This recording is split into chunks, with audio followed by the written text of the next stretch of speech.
د افغانستان ځنګلونه له ورکېدو تر بیا زرغونېدو. ځنګلونه د طبیعت زړه او د ژوند تنفس ګڼل کېږي. دا د انسان، حیوان او چاپیریال ترمنځ د ژوند توازن برابروي. د ځنګلونو شتون د انسان د ژوند د دوام، د اقلیم د اعتدال، د اوبو د ثبات، د خاورې د حاصلخیزي او ژوند د تنوع د ساتنې لپاره حیاتي ارزښت لري. خو کله چې دا شتمنۍ د انسانانو د بې پروایي او ګټې اخیستنې قرباني سي، نو طبیعت خپل توازن له لاسه ورکوي او ټول ژوند اغېزمن کېږي. ځنګلونه کاربن ډای اکساید جذبوي او د ژوندیو موجوداتو لپاره اکسیجن تولیدوي. د ځنګلونو له امله د تودوخې کچه متوازنه ساتل کېږي، بارانونه منظم راځي او د وچکالۍ مخه نیسي. بېلابېل حیوانات، مرغان، حشرې او نباتات د ځنګلونو په برکت ژوند کوي. د ځنګلونو ارزښت یوازې د چاپیریال په کچه نه محدودېږي، بلکې د یوه هیواد د اقتصاد او ټولنیز ژوند مهمه برخه هم ده.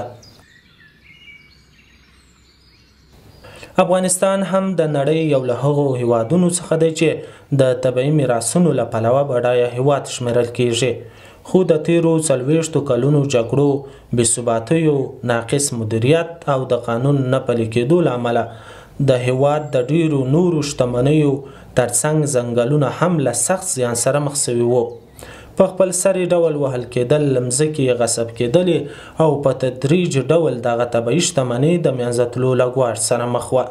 خو کله چې اسلامي امارت د هیواد چارې په خپل لاس کې واخیستې، د هیواد د نورو طبیعي میراثونو د ژغورنې ترڅنګ د ځنګلونو ساتنې او پراختیا ته هم ځانګړې پاملرنه کړې ده.